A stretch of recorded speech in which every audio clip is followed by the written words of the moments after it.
Hey guys, welcome back to my channel. My name is Jamila Daura. In today's video, we are going to be talking about the early years of marriage. This is the years between the first year to the 10th year of marriage. I will be 9 years in marriage in 7 months, in about 7 months, and I can't believe that I'm able to like remain in marriage to this point, because man, until you get into it, you will not know that marriage is a whole lot of work, a whole lot of ball game, the curveballs that get thrown at you, the things that you don't expect you will see in marriage. But I want to share a few things to people that are intending couples or already just in their first few years of marriage. Anyways, welcome back. Please subscribe if you are new and give this video a thumbs up. So the pre-marriage is like your courtship period, right? So you have to talk about certain things. I know a lot of people make that big mistake of not talking about the most important things. We get fixated in new relationships. All you want to establish is, does this person love you? How deep does this person love you? How far is this person willing to go for you? Those are the things that we are so excited about, that we talk about most of the time. And that is where the mistake starts from. I know that for some people, culture, religion gets in the way of how much things you can talk about, because you want to keep it halal. If you are a Muslim, you don't want to go too far before you start talking about things and stirring up emotions that you don't want to stir up, because at the end of the day you have that to deal with. Then you think about the other cultures, most especially in the West, where there is that comfort and large culture where couples in relationship are able to live together. So with that pre-marriage stage, they already are married but not married, and they are able to explore and discuss and understand each other, and decide if this person is for you or not. But for those of us that we go in without knowing anything like what we should know, without having without being able to have real discussions. For me, I had the discussions. I am big on talking. I made sure that the mister and I had very important conversations surrounding children. The other thing we talked about is finances. In my previous video, I talked about how I'm a stay-at-home mom. It was not a decision that came easy. I saw myself as a career person, but the kind of career I wanted to always get into was to be an entrepreneur, a full-time tech entrepreneur, develop apps, design apps, program apps, do sophisticated things with technology. But life happened. My first curveball came, and I had questions, but I knew the limit to my questions, and accept my fate and readjust my life and my expectations, and so that it can fit into what is happening and how much I can achieve and what I want to achieve, and diversify. So that is very important. Talking about finances. Finances again is very tricky, because I see in pre-marriage people say, oh, don't talk about finances. If you talk about finances, that means you are gold digging. That means you are trying to be lazy. I mean, a lot of men today don't even want to be married to someone that is not gainfully employed. Things are becoming more difficult, more harder, more expensive. So you want that balanced income. You might not, I'm not a proponent for 50-50 in marriage, not even 10-90, not even 99 and 1%. The responsibility of the home, running the home, provision, and every other, education, health, everything, light bill, whatever, it is the man's responsibility. I am a Muslim, and this is what I know. Whatever it is I am going to do for our marriage, which I do a lot, is going to come from me, my voluntary contributions. I grew up seeing my dad do that. My dad never complained, still never complains. My mom was also very much invested in running of the home. I saw her finances play a lot of role. I saw my dad's finances play a lot of role, but my mom's own was more of voluntary, and my dad's own was more obligated per religion, and that is the same life. So talk about that. It is very, very important. So let us cycle back to career and education. If you are not through with school yet, or you are just fresh out of school, talk about that, because in recent times, we've seen women or young girls come online and be like, oh, we are married and now I want to continue my education, and this man I'm married to is telling me no. Talk about that. I got my second degree in my marriage. I just had my first daughter when I started my second degree, and by the time I was finishing, I was pregnant with my second child. You need to talk about it because you want to know that this person is going to support you when you need it. I'm going to give you an instance. When I was doing my master's, the mister would always drive me on certain days to school, stay in the car with our daughter till I finish my classes, and sometimes my classes go as far as 9:30 p.m. So these are the kind of unforeseeable expectations that, you would think that once you get married, this man is going to, and you start going to school, he will have it in his head. Men don't think like that. You have to ask, and not some men you have to tell, some men you don't have to tell. So you have to talk about, will you want to continue education? This is what it's going to entail. Who is going to pay the tuition fee? Are your parents going to continue paying the tuition fee? However, some men are very magnanimous. They are very kind and open-handed and open-hearted to want to do that for you. So talk about that so that you won't marry someone that he's able to cater to you people's basic needs, and maybe one child when that child comes, but you want to bring education into it. How are you going to balance that finance, most especially when you don't even have it? Another thing is children. Let's cycle back to children. When you talk about how many children you're going to have, you want to talk about how soon do you want to start having children. Do you want to have children later in marriage? Do you want to have children much as soon as you go in? So those are like kind of pre-marriage conversations that I will advise a lot of people, young couples, intending couples, to have. Now let's bring it back to post-marriage, where everything goes up and down, where everything just switches. It moves from 0 to 100 to 0 quickly. Honeymoon phase, 1 year is gone, 2 years is gone, and the reality sets in, and the reality can be very, very disappointing sometimes, and sometimes it can just leave you lost. You don't know what to do. You don't know where.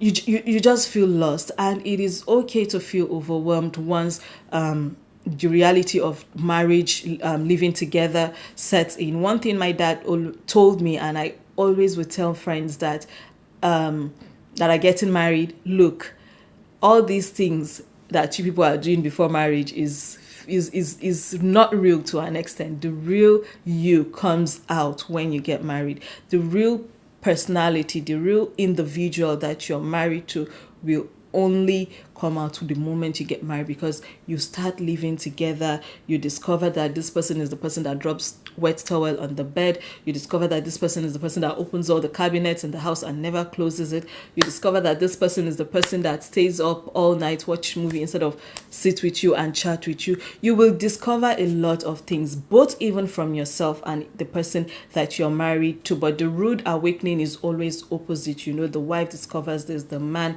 discovers that, and either Jannah opens up for us or hell breaks loose for us. So it is what it is going to be. So what happens post marriage is for you to still go back to the conversations. You are going to start having to leave what you talked about, finances. When the finances conversation starts, what are those things that you have to plan for? You have to both sit down and now plan. Whether you want to know what your significant other earns or he wants you to know what he earns, it's a whole ball game. It is none of your business, so long as a certain percentage of it is made readily available to cater to the needs of running the home. So what are those needs of running the home? The needs of running the home is food. What are you people going to eat? You have to budget money for food, money for light, money for water. You have to budget all these things, your utility bills, the gas bill, and everything. So it is going to become tricky. Some men would rather give you cash. Some men would give you card. Some men would want to even as far as go to the market with you. Some men would also want to be the one to buy all these things, and you have no control over it. So think about it. When you get married, sit down in the first few weeks. Don't even let it go to a month.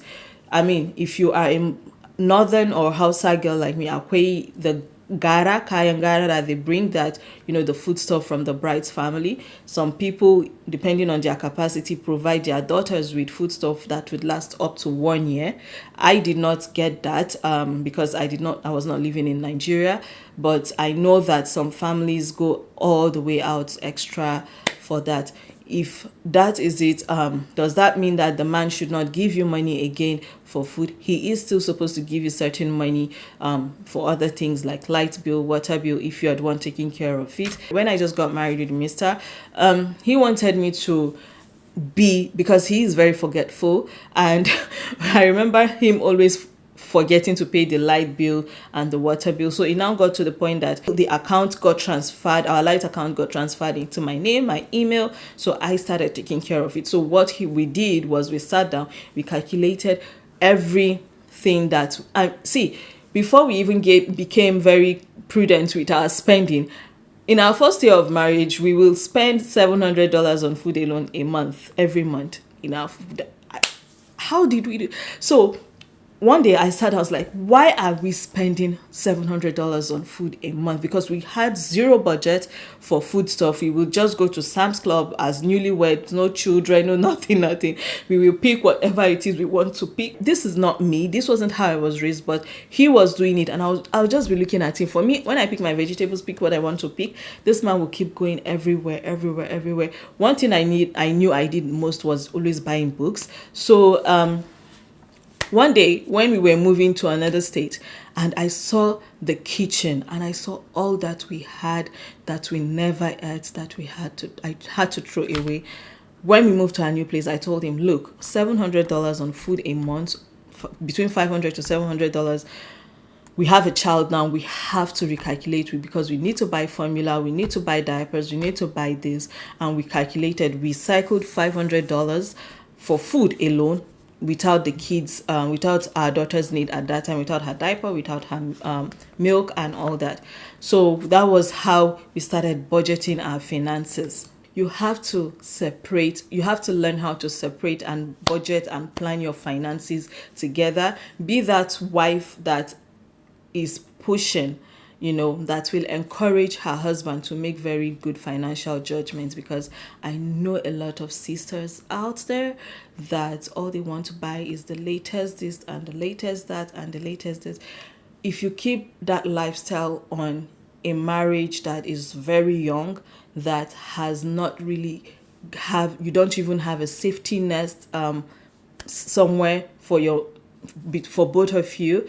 You don't have real investments like housing, estate, whatever investment. You don't have anything that if there is something today, you can sell a property, you can sell something and easily cover up. May we not experience that.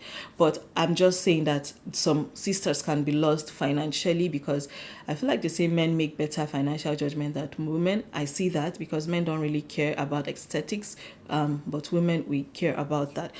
Even if you talk about how many children you want to have, things might change. You have one, it can become very draining, and your significant other, whether you as the woman or the husband, will come up and say that I don't want more children. What do you do? How do you have this conversation? Try to always understand. Maybe it might just be, I don't want more children now.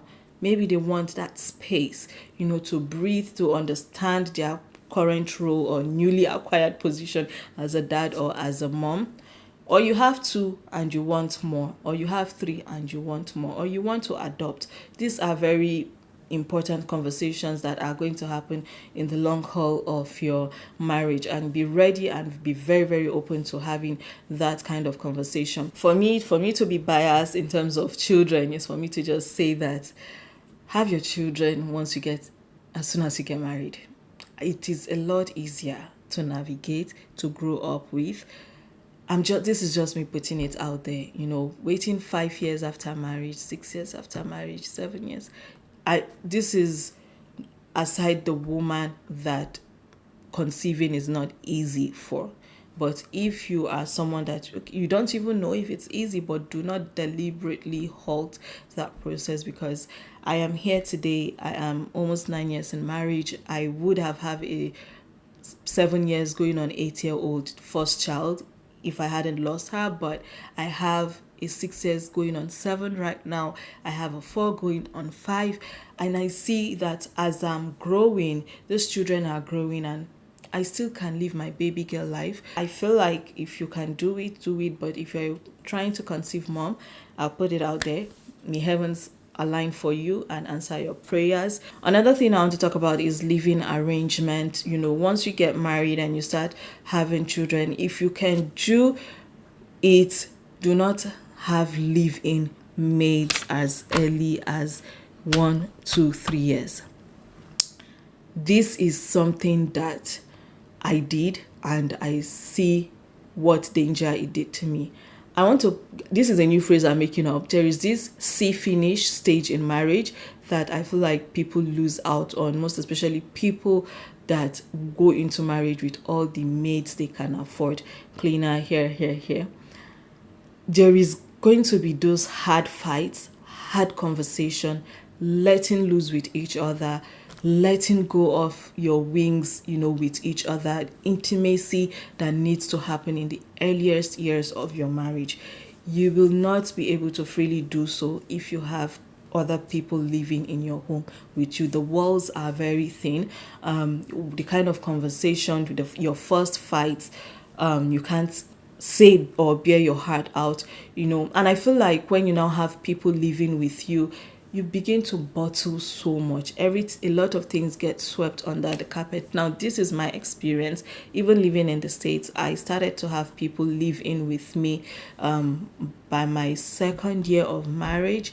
So I had to be proper, in my countenance, in how I carry myself. And there will be times that something will happen and I cannot cry freely, I cannot scream freely, I cannot shout freely, because there is somebody else and I don't want to be seen like a crazy person. So the early years privacy in marriage that both of you can easily get lost when you start having maids and all these people live with you. You won't have that chance to really intimately connect and grow together emotionally, physically, psychologically. I haven't had someone live with me in the last 4 years, no, 3 years now, 3 years going on 4, and I see how that has really made us more responsible for each other, our needs, our emotions, our children's needs and our children's emotion,